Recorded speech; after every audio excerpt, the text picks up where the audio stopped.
Hi guys, இன்னைக்கு நம்ம என்ன பார்க்க போறோம் அப்படின்னா, ஒரு 1½ வயசு குழந்தைய மனசாட்சியே இல்லாம டார்ச்சர் பண்ணி கொலை பண்ண ஒரு கேஸை பத்தி தான் இன்னைக்கு நம்ம பார்க்க போறோம். இது எங்க நடந்துச்சுன்னு பார்த்தீங்க அப்படின்னா, கேரளால இருக்கக்கூடிய திருவனந்தபுரம் அப்படிங்கிற ஒரு டிஸ்ட்ரிக்ட்ல தான் இது வந்து நடந்துச்சு. இவன் பேர் என்ன அப்படின்னா அஸ்கர் அண்ட் இவ பேர் என்ன அப்படின்னா அகிலா.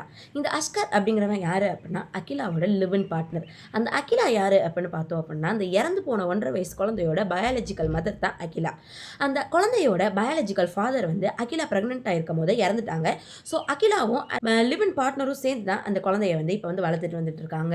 ஒரு நாள் இந்த அஸ்கர் அப்படிங்கிறவன் குழந்தை சாப்பிட்றப்போ சோக் ஆயிடுச்சு, குழந்தை எந்திரிக்க மாட்டான் அப்படின்னு சொல்லி ஹாஸ்பிட்டலுக்கு கூப்பிட்டு போகிறான். ஆனால் அந்த குழந்தை வந்து இறந்துட்டதா சொல்கிறாங்க. ஸோ இந்த அஸ்கர் அப்படிங்கிறவன் அந்த குழந்தைய வந்து கொலை தான் பண்ணியிருக்கான். அதை மறைக்கிறதுக்காக இந்த மாதிரி ஒரு ட்ராமா பண்ணி ஹாஸ்பிட்டல்லாம் கூட்டிகிட்டு போகிறான். அந்த டைம் அந்த குழந்தையோட பயாலஜிக்கல் ஃபாதர் சைட்லேருந்து போஸ்ட்மார்ட்டம் பண்ணணும் அப்படின்னு சொல்லி கேட்குறாங்க. ஸோ போஸ்ட்மார்ட்டம் பண்ணும்போது நிறைய உண்மைகள் வந்து தெரிய வருது. என்ன தெரிய வந்துச்சு அப்படின்னா, அந்த குழந்தையோட உடம்புல ஓவரால் பார்த்தோம் அப்படின்னா 51 பிளேசஸில் எக்ஸ்டர்னல் அண்ட் இன்டர்னல் இன்ஜுரிஸ் வந்து இருக்குது. அது மட்டும் இல்லாமல் குழந்தையோட 2 கையுமே ஃபுல் அண்ட் ஃபுல் வந்து ஃப்ராக்சர் ஆகியிருந்திருக்கு. அது மட்டும் இல்லாமல் பார்த்தோம் அப்படின்னா குழந்தையோட பாடியில் நிறைய பிளேசஸில் வந்து சிகரெட் மார்க்ஸும் வந்து இருக்குது.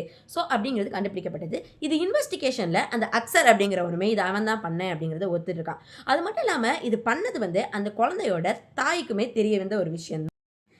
இந்த மாதிரி கொடுமையான விஷயத்தை பண்ண இவங்களுக்கு செக்ஷன் 103 ஆஃப் பிஎன்எஸ் படி, அதாவது மர்டர், இவங்க வந்து ஒரு குழந்தைய மர்டர் பண்ணியிருக்காங்க அப்படிங்கிறதுக்காக இவங்களுக்கு வந்து லைஃப் இம்ப்ரிசன்மெண்ட்டோ இல்லை டெத் பெனால்ட்டியோ கண்டிப்பாக கிடைக்கிறதுக்கான சான்சஸ் வந்து நிறையா இருக்குது.